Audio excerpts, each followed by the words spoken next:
sesuatu yang luar biasa bisa terjadi entah kapan, apalagi di suatu tempat yang sesungguhnya juga luar biasa, bisa fenomenal sekali. Di Jawa Barat, tanah Pasundan, bumi Parahyangan, sumber daya kehidupan mencuat kembali dalam penjembatanan oleh sosok yang bernama Deddy Mulyadi. Perkenankanlah saya menyampaikan suatu penerjemahan lanjut dalam skala kecil melalui pemaparannya sebagai berikut. Negara kita dideklarasikan dalam sumbu nilai-nilai ketuhanan, maka disebutlah republik ini dengan Ibu Pertiwi. Karena republik ini dideklarasikan dengan Ibu Pertiwi dan tanah Sunda ini, tanah Pajajaran ini, tanah Jawa Barat yang sekarang sebagian jadi Banten, itu menyebut tanahnya Sunan Ampung, artinya ibu. Kalau seperti itu, apa sih yang harus dimiliki oleh seorang pemimpin? Sifat ibu. Karena yang harus dimiliki oleh seorang pemimpin sifat ibu, maka pemimpin harus melakukan apa pada tanahnya ini, pada airnya ini, memperlakukan seperti memperlakukan ibunya.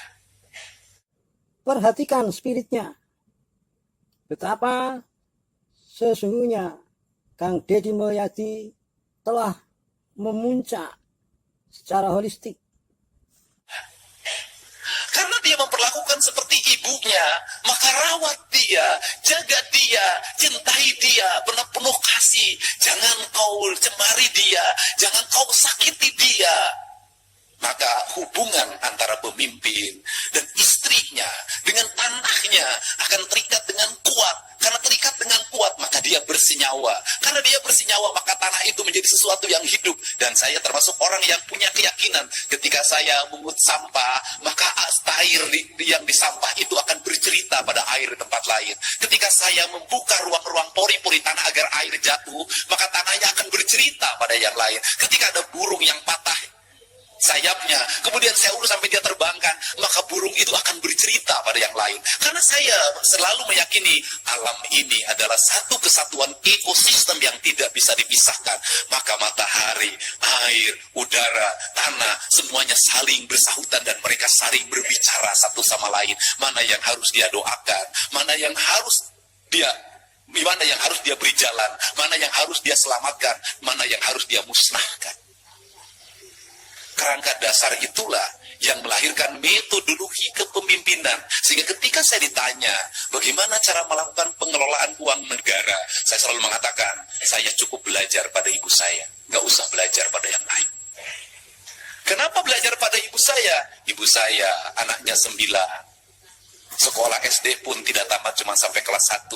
Tidak bisa baca tulis, tetapi dia bisa membesarkan ke-9 anaknya dengan sehat, tumbuh dengan baik. Tak ada satu jengkal tanah pun saya yang terjual ketika anak-anaknya saya sekolah. Berarti ibu saya punya kecerdasan yang sangat tinggi dalam mengatur keuangan. Maka uangnya diatur, kakaknya sekian, adiknya sekian, yang ininya sekian, yang ini kamu tidak boleh jajan karena kakak kamu mau naikkan kelas. Maka itu dilakukan. Maka dalam dirinya kuat banget bagaimana cara menyiasati anak ketika dia pengen jajan es. Ibu itu lebih baik anaknya menangis berguling-guling dibanding memberikan uang jajan untuk es. Ketika anaknya pengen beli mobil-mobilan, maka ibunya lebih baik anaknya berguling-guling menangis pengen mobil-mobilan. Ketika anaknya pengen kapal-kapalan, lebih baik berguling-guling menangis pengen kapal-kapalan daripada membelikannya. Kenapa? Karena dia harus bertahan, kakaknya harus bisa selesai sekolahnya. Maka pengelolaan keuangan negara juga harus begitu sama. Mana yang super prioritas, maka yang ini yang harus kita utamakan. Kebutuhan dasar rakyat. Kebutuhan dasar rakyat apa? Pendidikan, layanan kesehatan, layanan infrastruktur. Maka ini yang lain yang berguling-guling jangan dikasih. Di demo biarin aja. Kita ini dulu, kenapa? Karena ini akan menjadi daya juang, daya jongkak ke depan. Apa? Kenapa kita tidak makmur-makmur? Kenapa APBD kita tidak bisa menjadi daya dongkrak? Karena dalam setiap tahun dibagi habis tanpa skala prioritas. Itulah ciri kebersahajaan dengan kekayaan spiritual, mampu menjalankan manajemen spirit dengan spiritualisme komprehensif dalam rengkuhan, ketinggian, keluasan, kedalaman. Itulah pula maka Kang Deddy Mulyadi tampak sangat menghayati betapa penting spiritualitas. Sehingga ketika saya ditanya bagaimana cara melakukan pengelolaan keuangan negara, saya selalu mengatakan saya cukup belajar pada ibu saya. Prinsip dasar pengelolaan rumah tangga itu apa dalam kaidah ibu saya? Saeutik mahi loba nyesa. Karena saeutik mahi loba nyesa, maka ibunya menjadi seorang yang kreatif. Jelas Kang Deddy Mulyadi belum pernah mendalami teori macam-macam ilmu pengetahuan. Siapa tidak bisa mengaitkan peribahasa Sunda yang bermaknakan nilai kerja keras dan hidup hemat itu dengan teori-teori apapun? Tentu bisa. Dan itulah daya hidup orang Sunda dengan daya hidup orang Sunda. Daya hidup itu penting, saudara. Saya itu orang yang tukang memberi. Tapi saya tahu dari sekian lebih ada yang berhasil, ada yang tidak, ada yang balik lagi minta lagi, ada yang tumbuh, ada negara. Ingat, di negara-negara yang mengalami kemajuan tinggi pun, di negara-negara yang per kapita tinggi pun, orang-orang yang terus-terusan disubsidi tidak mengalami perubahan hidup, tetap jadi pemabuk, tetap jadi pemalas, tetap dia menjadi tunawisma. Ini juga terjadi. Kenapa? Mentalitas.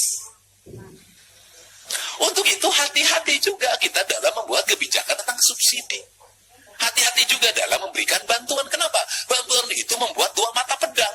Yang satu mengisi perutnya, yang satu juga melumpuhkan pikirannya. Ini terjadi. Nah, setelah itu apa yang terjadi ketika masyarakat juga mindsetnya tidak dirubah? Antrian orang berharap pada bantuan. Ketika ada antrian orang yang berharap pada bantuan, hari ini para bupati harus mengakui sulit menggerakkan orang hanya sekedar menyapu hari ini. Sulit menggerakkan orang hanya sekedar gotong royong hari ini. Kenapa? Di mindset otaknya adalah hari ini duit. Akibat dari apa? Akibat dari tetangganya dapat PKH, tentaranya dapat bantuan pangan non tunai, dia tidak kebagian, dia merasa tidak adil. Kenapa dia harus disuruh jadi nyapu di halaman? Kenapa disuruh kerja bakti? Sedangkan yang dapat PKH, bantuan pangan non tunai, subsidi lainnya, dia enak-enak betul hidupnya. Apa kebijakan negara harus dilakukan menurut saya hari ini adalah merombak mindset berpikir ini. Negara memberikan subsidi, tapi negara juga harus bisa merubah pola perilaku hidup manusia warganya. Bagaimana? Ya, bagaimana jurus-jurus penting yang perlu dilakukan? Kang Deddy Mulyadi memberikan gambaran-gambaran penting. Kaitannya pun dengan hal-hal yang sangat penting ini, di antaranya disinggungnya tentang kemalasan. Tadi Pak Sekda mengatakan Gini rasio di Jawa Barat sangat tinggi, ranking ke-30, 37 dari 38. Kita ranking terakhir. Bisa jadi ini disebabkan karena mayoritas orang Jawa Barat pemalas. Apa yang terjadi? Pergeseran hak kepemilikan hak atas tanahnya. Contoh, orang Depok. Tadinya tanahnya itu kan dijual untuk bikin kontrakan. Karena pengen hidup dari kontrakan. Akhirnya apa yang terjadi? Kontrakannya juga dijual. Maka Cina, Tiongkok merubah strategi itu. Strategi di Tiongkok adalah tanah-tanah yang dimiliki oleh masyarakat desanya, kalau kita masyarakat kelurahan agak dalam, itu tidak boleh diperjualbelikan. Orang-orang kota ke situ tidak boleh membeli, hanya boleh menyewa. Maka ada villa, villanya sewa. sawahnya sewa, kebunnya sewa. Maka orang desa ini tetap hidup. Orang kotanya tidak usah memiliki hak kepemilikan, tetapi dia setiap bulan memberikan subsidi pada orang desa dalam bentuk sewa. Ingat loh, dalam peta yang terjadi hari ini adalah orang Jakarta bergeser karena tanah di Jakartanya mahal, membeli di Bekasi. Karena di Bekasi tanahnya mahal juga, beli di Kerawang. Ya tahu tuh. Karena tanah penggusuran juga geser lagi ke Purwakarta, sehingga seluruh daerah yang dingin hari ini, yang itu kaki gunung, tidak ada lagi miliknya orang setempat. Semua yang memilikinya adalah orang Jakarta, orang Kerawang, orang Bekasi. Itu sih Jawa Barat. Nah, kalau seperti ini kan harus ada rumusan bagaimana kita merumuskan konsepsi pembangunan. Maka konsepsi pembangunannya harus dimulai dari mana? Pendidikan. Gubernur Jawa Barat, Deddy Mulyadi, mengembangkan konsepsi pendidikan berkarakter. Maka saya menerapkan pendidikan berkarakter. Pendidikan berkarakter apa? Merubah perilaku manusia. Apa yang harus dirubah? Anak-anak Jawa Barat. Yang mana yang menjadi sorotan Kang Deddy? Menengah ke bawah. Kenapa menengah ke bawah? Boleh Pak, silahkan riset. Hari ini terjadi kurva yang terbalik. Anak-anak orang menengah ke atas baik-baik. Orang tuanya struggle pada anaknya. Kalau nakal dikit masukin boarding school. Maka terbentuk jiwanya. Anak bupati rata-rata baik, anak camat rata-rata baik, anak lurah hari ini rata-rata baik. Konektivitas ideologi, transformasi politiknya berjalan. Dia gaul sama ini, konektivitasnya jalan. Dia sekolah gaul sama ini, konektivitasnya jalan. Besok lulus sekolah sudah punya konektivitas. Menurut Kang Deddy Mulyadi, belakangan ini terjadi semacam kurva terbalik dibandingkan dengan saat dia sekolah dulu. Cek Bu, beda tahun 80-an. 80-an, tahun 70-an, anak orang kaya males-males. Anak orang miskin seperti saya kerja keras. Sekarang terbalik. Ibu dicek deh, silakan. Yang suka nongkrong di pinggir jalan, motor beber-bebetan karena ekonominya rendah. Yang saya selalu menemukan anak yang berkelahi, ditusuk, dibacok, pasti menengah ke bawah. Dan ini tantangan. Dan itu mayoritas. Nah, kalau ini nggak dirubah karakternya, kalau dari sekarang nggak dirubah karakternya, dibentuk karakternya dengan baik, diarahkan, dibangun konektivitas politiknya, disuruh puasa Senin Kemis, berat masa depannya. Kalau gelombang ini makin besar, maka akan menjadi gelombang politik. Ditambah dia ganas, ditambah dia barbar, maka angka kriminalitas akan tinggi, peredaran narkoba makin besar, kemudian nanti menjadi kekuatan politik baru, dan ini berbahaya, bisa ada revolusi yang dilakukan. Nah, untuk ini harus dirubah, Pak. Karakter. Jadi kalau saya ngomong, bangun pagi, sekolahnya 6:30, saya lagi merubah karakter anak Jawa Barat. Agar apa? Karena saya punya riset. Kalau masuknya jam 7:30, rata-rata kesiangan. Tapi kalau masuknya 6:30, itu rata-rata tidak kesiangan. Ini ciri. Kenapa? Karena kalau masuknya 7:30, maka dia santai dari rumahnya. Di jalannya macet. Karena masuknya 6:30, dia bangun pagi. Dan yang paling menarik di sekolah adalah siapa yang dari 6:30 itu yang suka paling duluan di ruang kelas, yang jarak dari rumahnya paling jauh.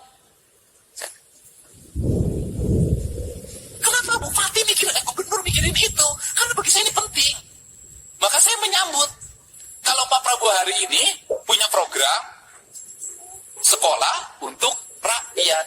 Anak orang miskin sekolah di situ, diberi makan, diberi baju, diarahkan metodologi pendidikannya. Satu sekolah nilainya 100 nilai. Hanya ini cara untuk merubah. Kenapa? Kalau mereka tidak di-camp-kan, tidak di boarding school kan, tidak akan berubah nasibnya. Kenapa? Karena karakter culture di rumah mempengaruhi otak manusia. Saya punya riset tentang sepak bola. Saya tuh punya sekolah sepak bola yang metodologinya beda. Yaitu anak dididik makan, minum, bajunya saya tanggung semuanya, dan sudah banyak menjadi pemain nasional. Itu dari sekian, itu ada anak main bolanya bagus, tapi sok. Karena sok, dia tidak mau tinggal di mes. Dia tinggal di kampung. Karena tinggal di kampung, dia paling hebat main bolanya. Ya, akhirnya, dia menjadi pemain tarkam terus-terusan. Tidak jadi. Karena ini di mes, konsisten jadi pemain profesional. Jadi, mohon maaf, kenapa anak hari ini harus dikemkan? Karena lingkungan rumah, lingkungan tetangga, sudah tidak mendukung lagi pembentukan karakter anak Indonesia yang hebat. Tidak mendukung. Nggak bisa. Demikianlah kiranya, dan mari kita ucapkan selamat kepada warga Jawa Barat. Semangat menyongsong hari esok lebih baik.